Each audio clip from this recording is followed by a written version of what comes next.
বাবা খামেনির চেয়েও 10 গুণ বেশি কঠোর ছেলে মোস্তফা যেন সত্যিকারের বীরপুরুষ। খামেনির মৃত্যুর পর ইরান এখন এমন জায়গায় দাঁড়িয়ে গেছে যেখানে রাগ আর প্রতিশোধী সিদ্ধান্ত চালাচ্ছে। যুক্তরাষ্ট্র ইসরায়েলের যৌথ হামলায় সর্বোচ্চ নেতা মারা যাওয়ার পর তেহরানের ভেতরে আর ধৈর্য ধরে কথা বলার জায়গা নেই। এখন সবাই চাচ্ছে বড় জবাব, দ্রুত জবাব, ভয় ধরিয়ে দেওয়া জবাব। এই পরিস্থিতিতে যদি খামেনির ছেলে মোস্তফা ক্ষমতার সামনে চলে আসে তাহলে কূটনীতি আরো পিছিয়ে যাবে, সামরিক সিদ্ধান্ত আরো সামনে আসবে, আর পুরো মধ্যপ্রাচ্য নতুন করে আগুন জ্বলবে।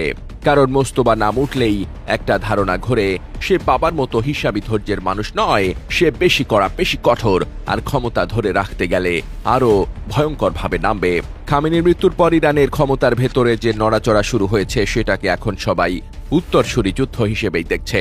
এই সময়টাই সবচেয়ে বিপজ্জনক, কারণ দেশের ভেতরে নিরাপত্তা বাহিনী, গোয়েন্দা বলয়, কট্টরপন্থী গোষ্ঠী সবাই একসঙ্গে শক্ত অবস্থান নেয়, কেউ ছাড় দিতে চায় না। এই ভেতরের খেলায় মোস্তফা নাম বারবার আসে, কারণ দীর্ঘদিন ধরেই তাকে পর্দার আড়ালের শক্ত মানুষ হিসেবে বলা হয়। ইসলামিক রেভলিউশনারি গার্ড, গোয়েন্দা সংস্থা আর ক্ষমতার ভেতরের লোকজনদের সঙ্গে তার প্রভাব আছে বলেই আলোচনা। বিরোধীদের কাছে সে আতঙ্কের নাম, আর কট্টরপন্থীদের কাছে সে শক্ত হাতে দেশ চালানোর লোক। 2009 সালের বিক্ষোভ দমন করা দমন নীতি এসব ঘটনার সঙ্গে তার নাম নানা সময় উঠে এসেছে বলেই তাকে ঘিরে ভয় আরো বড়। আলী খামেনি অনেক সময় ধাপে ধাপে চাপ বাড়ানোর নীতিতে চলতেন, অনেকটা হিসেব করে, সময় নিয়ে, কৌশল করে। কিন্তু এখন ইরানের পরিবেশ বদলে গেছে। শীর্ষ নেতৃত্ব আঘাতের পর প্রতিশোধের তাগিদ এতটাই তীব্র যে নরম কথা বলার জায়গা ছোট হয়ে গেছে। সাম্প্রতিক মিসাইল আর ড্রোন হামলাগুলো নিয়ে ধারণা করা হচ্ছে, সিদ্ধান্তগুলো আরো কঠোরভাবে নেওয়া হচ্ছে, এবং এর ভেতরে মোস্তফার ভূমিকা থাকতে পারে।